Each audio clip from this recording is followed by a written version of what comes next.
Order in the court. Okay. Okay. Okay.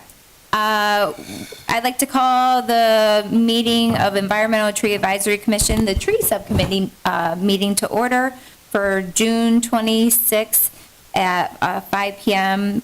Per proper advertisement. I don't feel like we usually do a roll call with the subcommittee, but let's do that. Here, I need to get my, let me get some notes ready, sorry.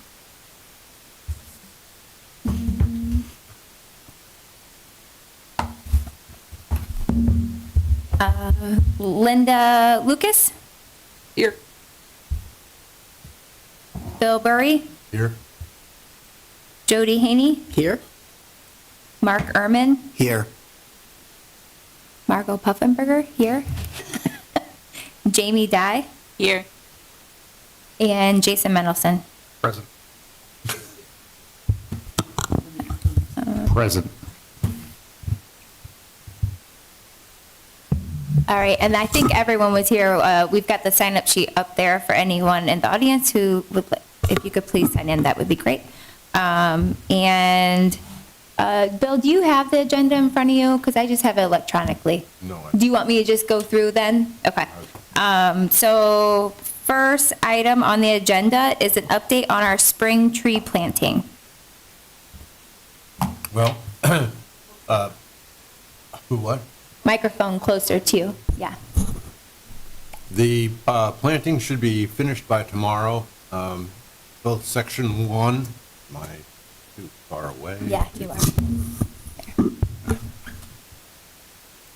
Section 1 is the Arrowhead Business Park area and Ford Street.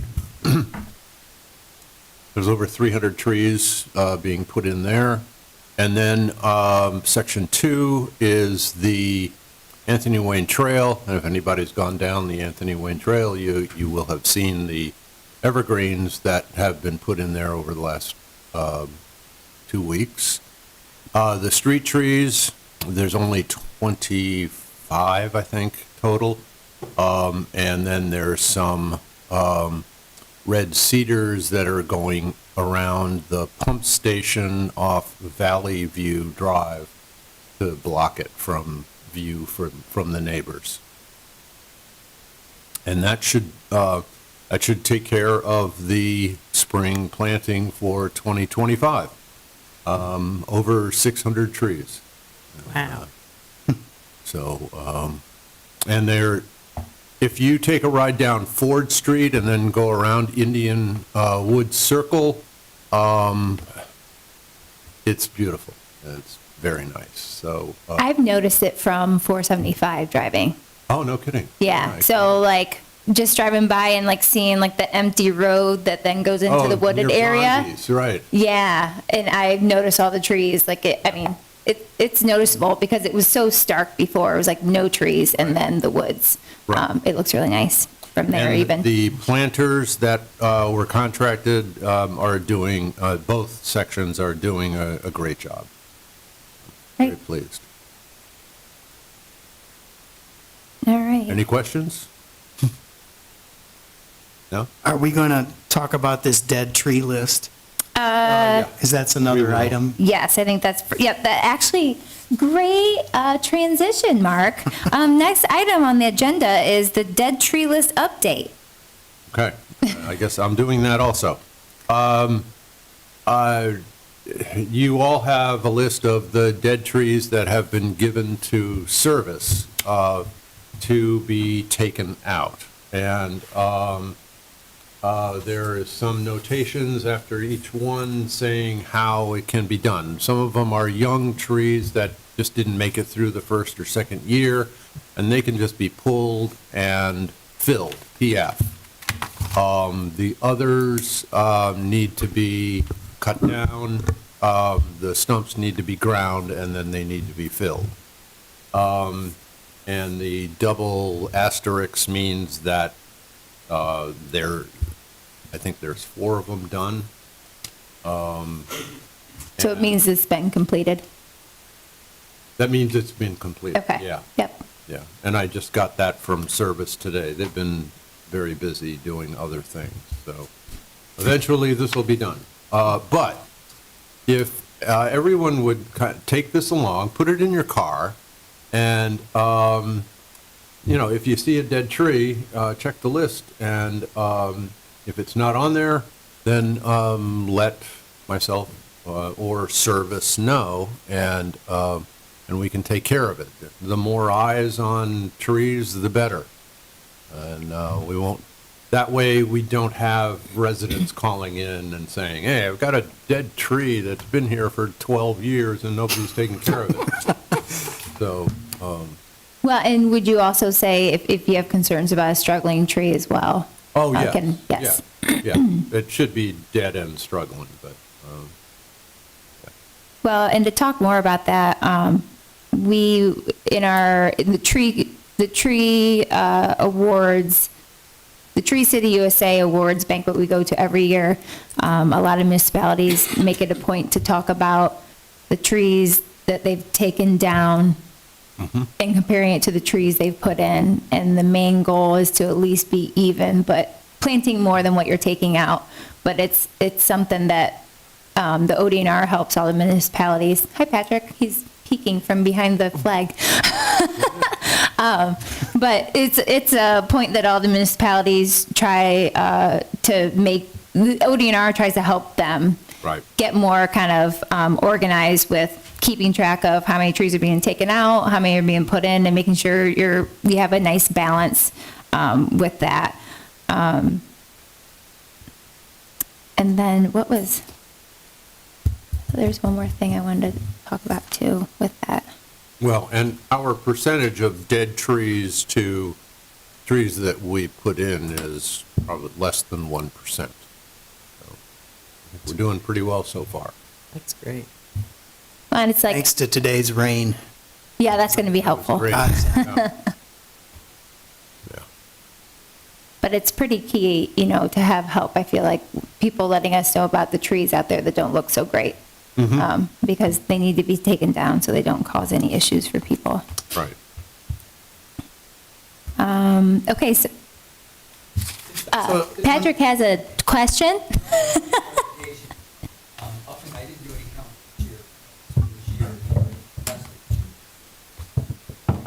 year. Right. Which is very good percentage, right? Very good, 5%. Okay. Oh. So overall, we are doing Was pretty this- well with.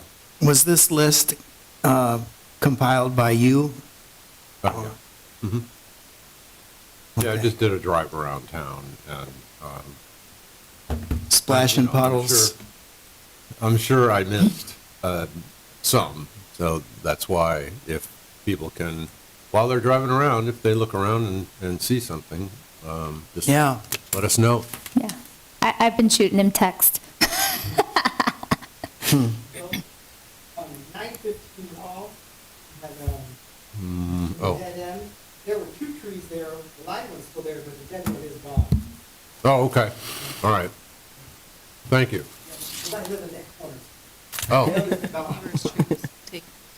Yours was Yes. on there. Oh, the new one. Okay. So is that everything for dead tree update? that's Yes. the end, yeah. Okay. So then next item on the agenda is Tree Heaven with the Rotary update. Phil Kirk was going to try and make it tonight, but he's got 17 people showing up for dinner. So he's probably busy. If you've walked down Conant to the bridge, you may have seen some trees with orange spray paint on them. Those are Tree of Heaven trees.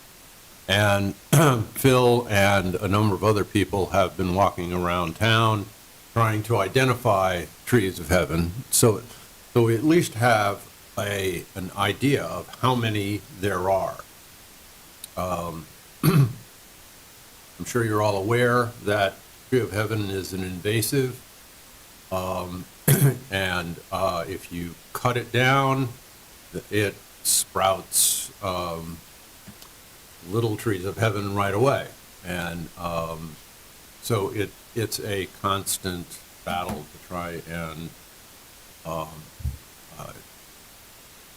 take care of these trees, to get rid of them. They're also the preferred tree for the lanternfly. And I've seen a number of texts coming back, or coming my way, saying that people have seen a number of lanternflies already this year. And so Phil is working with John Fiskus, and they're trying to put a plan together. And it will be through, the Rotary is doing it as a volunteer kind of thing. So we'll see how that progresses. So do you foresee waiting to take them down in like the late winter months like they suggest, or early spring, and then Yeah. painting the stump? Well, that will be up to how Phil figures out the program. Okay. Phil and John. And do we have a plan for homeowners, if they see a tree of heaven like we have in our backyard? Is there any program or plan to assist with education or otherwise, what people should do? Yes. Linda? I created an article, but one of the things on the tree of heaven, if you cut it down, like if I have one that I was just shocked that it showed up where it did in my smoke bush. And so when I cut it down, you need to use brush killer or, but you want to, within 5 minutes of cutting it, you need to be dabbing that. Yeah, I saw that on there, okay. Yeah. And so that's key. Yeah. And so you can't think it, so that's why mine's still there, because I keep thinking, okay, I gotta wait until I have the time and have the equipment and then do it. And then if they're small, you just You clip them off and clip spray them off and, yeah. Yeah, we've got 4 with, pretty good, one really big. So, okay, so homeowners' responsibility, get them out of there, and, Yeah. And the other thing too is, from what I read, if you do it in the spring or in the summer when they're growing, they will take the stuff down to the roots faster. So if they're dormant, you're not Oh. going to get them as quickly. So spring and summer would be key. okay, thank you. So this would be an ideal time to get rid of them, or in the spring. I don't think that they're far enough along yet. Yeah, yeah. But But your homeowners, you can, yeah. Phil will be at the next environmental tree Okay. commission meeting, and he will bring everybody up to date. And did you write an article about the tree of heaven? I did 4 different trees that, so tree of heaven, Yes. also, pear. the what? Yeah, calorie The calorie pear, Bradford yes. pear. And then also non-native honeysuckle. Mm-hmm. And then the other one is autumn olive. Autumn olive, if you cut it down and pull out the roots, you're going to be okay on that one. Okay. It's just they get little spikes on the bush and No. they hurt. Nancy, can we get those on our website? Great. What kind? I've got it. I can forward it to you. It's on a Word. To us, yeah. Yeah, I can. And I did call the number to report the tree of heaven, you're supposed to do that, and I got an email back saying, yes, we know, or Lucas County is infested, we know, and here's what you can do.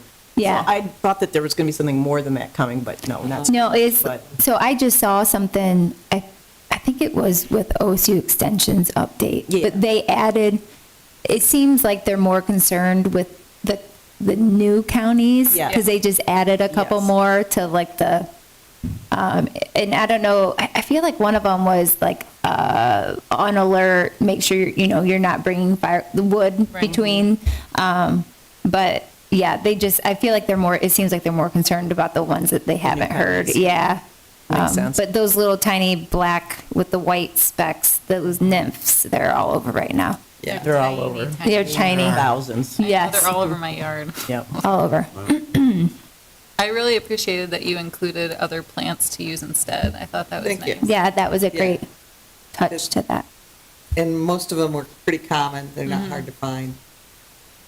Thank you for writing that. Yeah. Jamie, Yeah. have you seen these nymphs other years? No. Well, I mean, not in my house. I saw them downtown last year. Yeah. But not in Maumee. Yeah, Yeah. me either.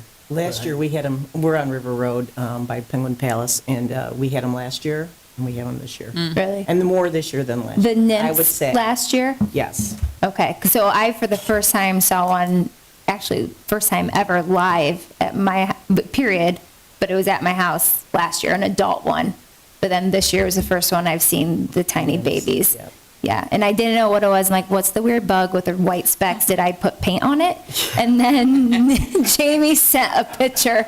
And I'm like, oh, well, that's what that was. Okay. I had one evergreen tree, I really thought it had berries on it. I went out there, I'm like, what's going on? And I went, I'm like, oh, those aren't berries. Oh, wow, that's a lot. There was, yeah, it was covered. Yeah, that's gross. That gully Yeah. near your house at the end of Kingsbury.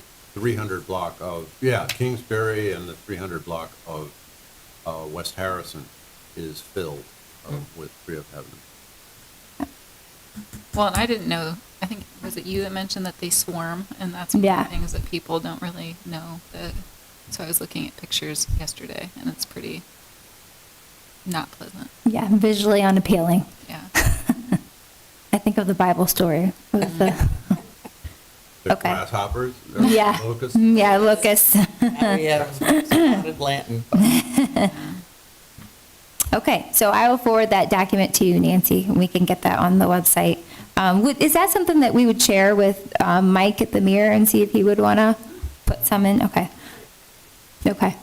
And then the next thing I have is an update on young tree training. So I just wanted to, do you want me to just say the time? Yeah, sure. Okay, so we have something scheduled for November 20th with our ODNR rep Stephanie, which I assume Haley will probably be with her too.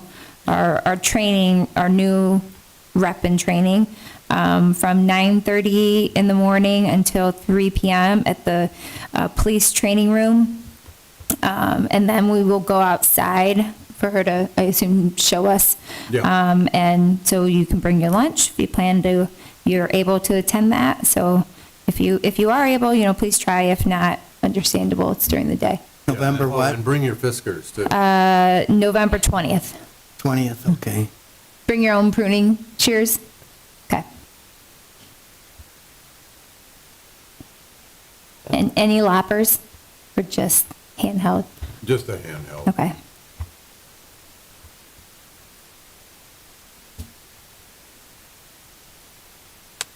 Okay. Margot, we have a question. Oh, sorry. Right. These, last year, Oh, that's Oh. good to know. Okay. Great. pretty powerful. Good.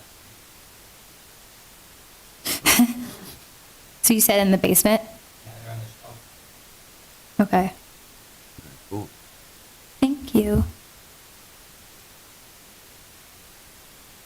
Um, Like the third, that's the week before Thanksgiving, isn't it? Mm-hmm. I feel like I might be missing something. Did you have something else for, I mean, the next thing was just a reminder about our next meeting. That's all I have. On that, is that all you had as well? Okay. So, well, I did want to give an update. Well, so the next thing, and then I'll do the update of the schedule. So for our July meeting, our ODNR rep, Stephanie Miller, will be here to start helping us with planning the Tree City USA Awards in May 2026. So we signed up for those, like 3 years ago now? It's been a while.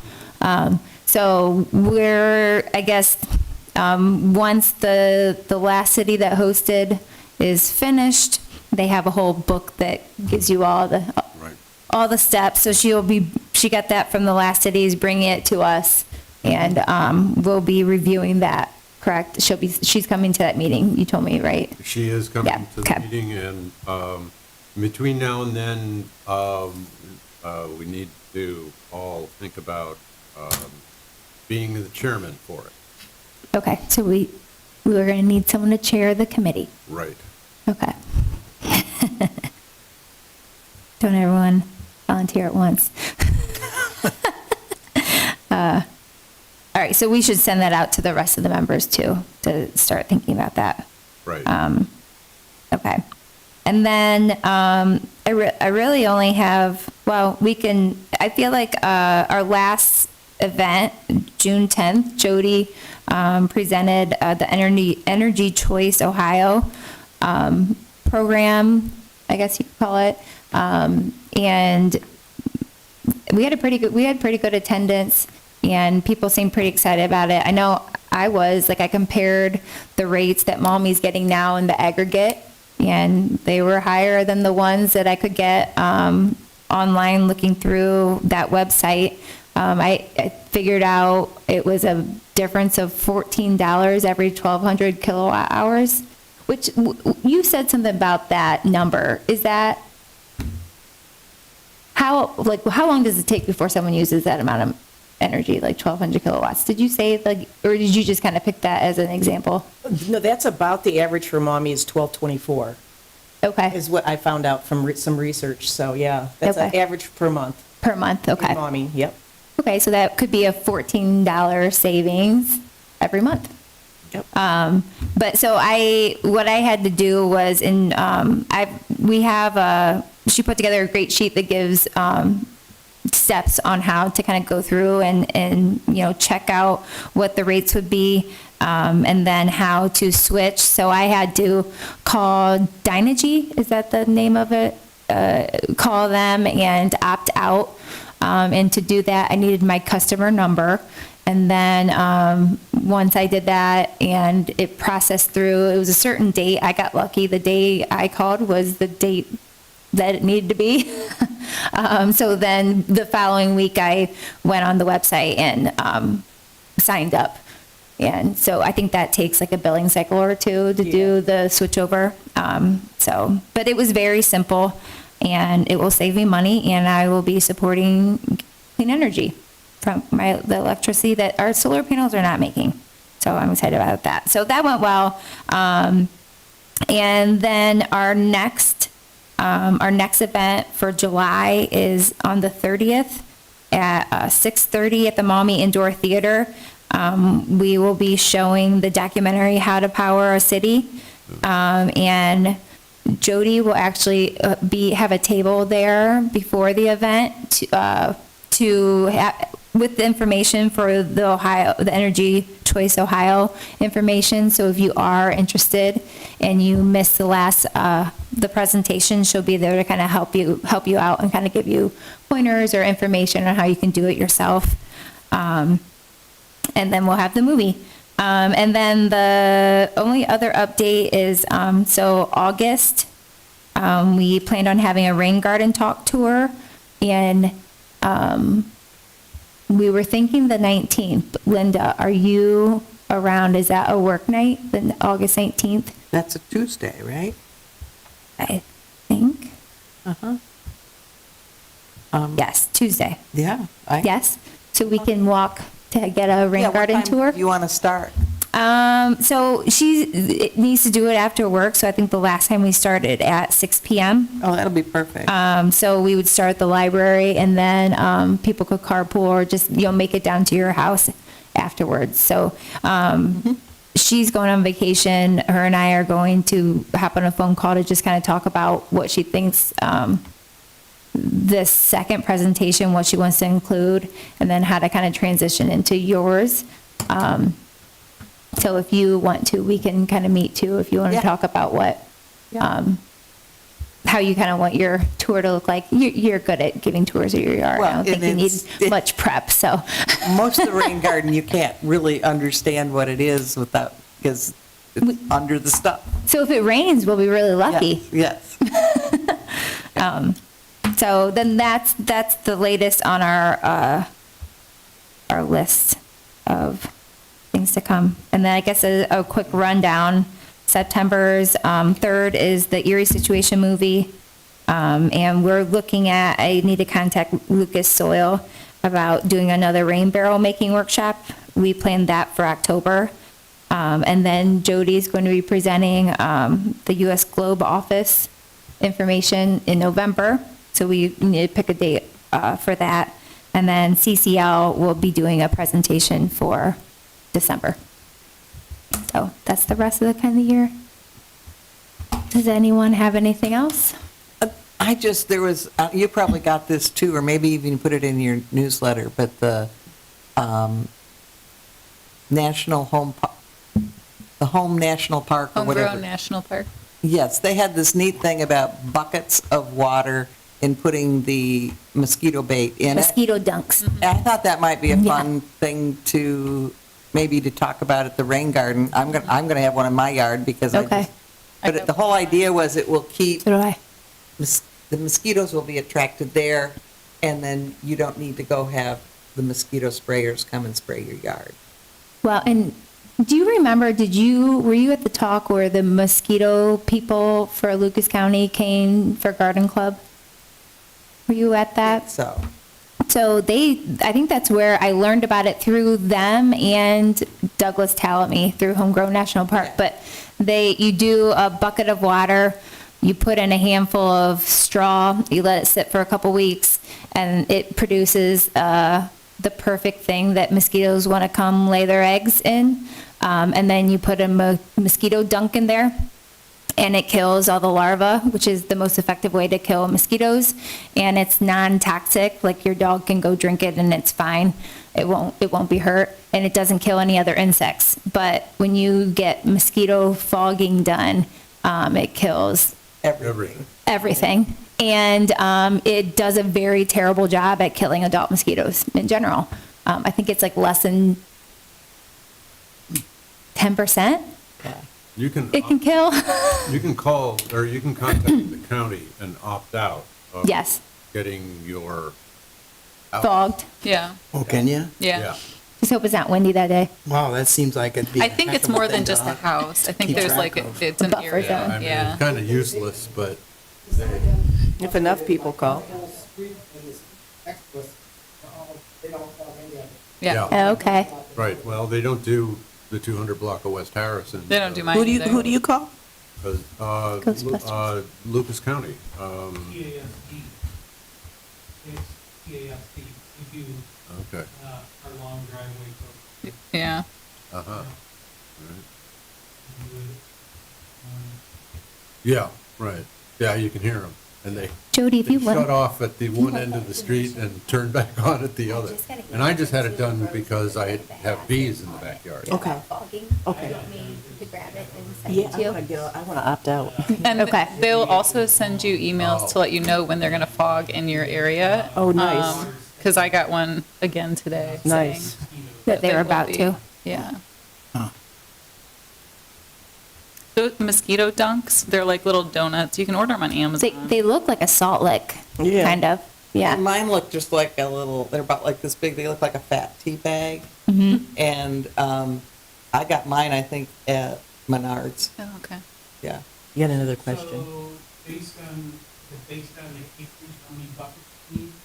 That I don't There's a know. calculation on the back of the package that I got.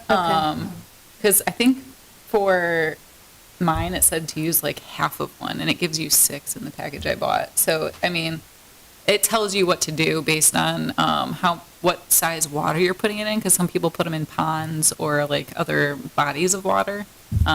So it gives you that information on the package. I was trying to be thorough. I did like a 5-gallon up front, like one behind the house and then one down at the bottom, the back of the property essentially. Last year it worked real well, but it also was really dry. So that could have been part of the reason why. But Well, Doug Talmy's group, the nice thing what they did is they showed pictures of people decorating the buckets so that if you leave one in your yard, people don't think you're just leaving a bucket of water that's going to become a stagnant bucket of water and attract mosquitoes. So it was nice to see what they were doing, and I just thought that was kind of a neat idea. yeah, that would be a fun activity. So maybe that would be a good springtime thing, It would be. like ramping up to mosquito season. Do a rain barrel and a mosquito bucket. Because I've Workshop. always put one in my rain barrel Barrels, yeah. because my rain barrel, even though it has cover, I just always figure, who's going to tell the mosquitoes not to go in there? Right. So you can get through the little mess. Okay, well, I think that's everything. If there isn't any more questions? No, or anything else to add? Well, I wanted to ask if we've had any discussion or thoughts about being able to water trees that can't be bagged with water bags, like the evergreens. It just seems like we were really lucky to get the rain today. Yeah. But I think with the amount of trees that are along the trail that can't be, have a water bag put on them, at least that I know of, it would be worth, Oh, see, there's some for the evergreens, right? You've talked about it before. We accidentally threw a bag. We have a ballot Donuts. donut bag.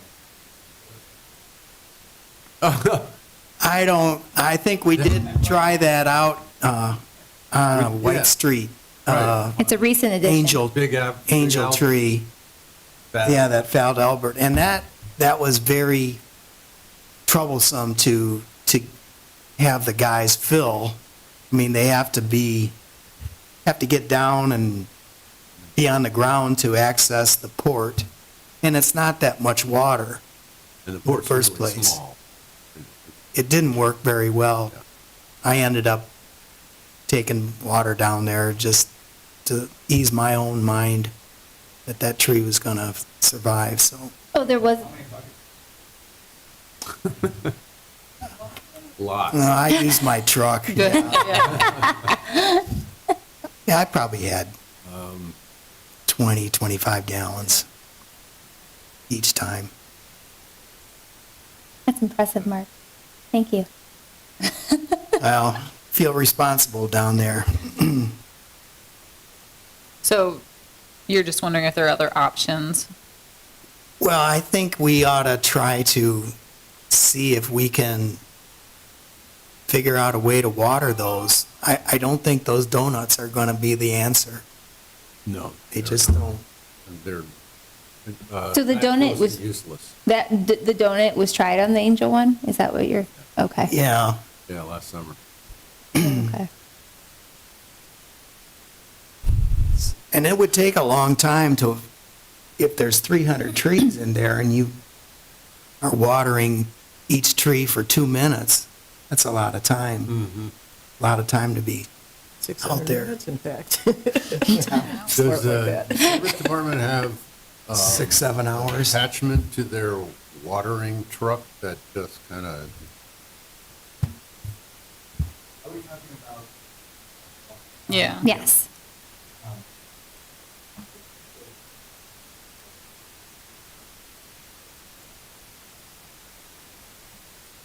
yeah, that's what I'm thinking. Right. Yeah, just flood it.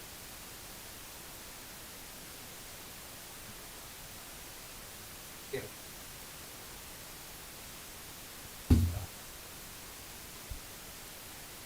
Yeah.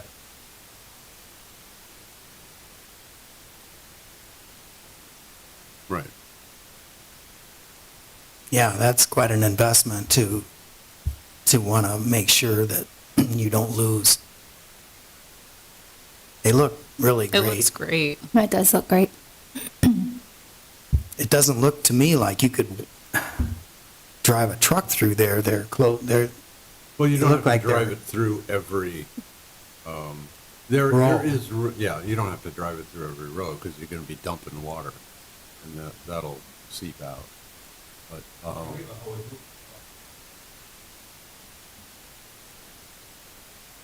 okay. That sounds a lot better than donuts to me.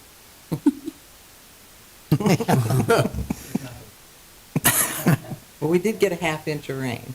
oh, Had an Inch and inch a half. 1.2 in my gauge. Okay. So that was very, very worthwhile. Yeah. oh, and the other thing, has anybody taken a ride out to the mini forest completely. I still need to see it.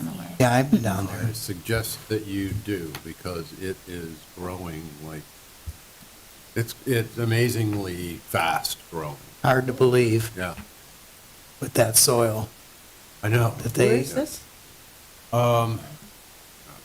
Let's see, it's on the other side of the trail, Yeah, it's on Seventh, Coleman Road? no. No. Grand Valley? Grand Valley. Grand yeah. Valley, yeah. There's a cul-de-sac at Valley. the end, and the mini forest is back there. Okay. I know the wrong one, I know. Little bike ride. Valley Grove Drive and Valley Side Drive.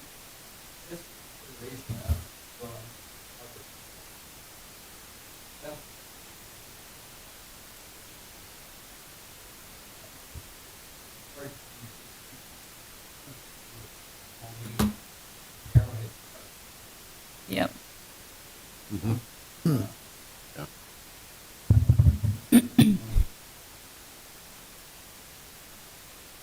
Yeah. Well, there were supposed to be more in there this year, but they just didn't have the species that we needed, so, they've got the list now. And we'll be looking at other nurseries probably next year, and even in the fall. As a result of our street treat design plan, Exactly. we need certain species, yeah. Yeah. Okay, so are we good? Anyone else need to add question?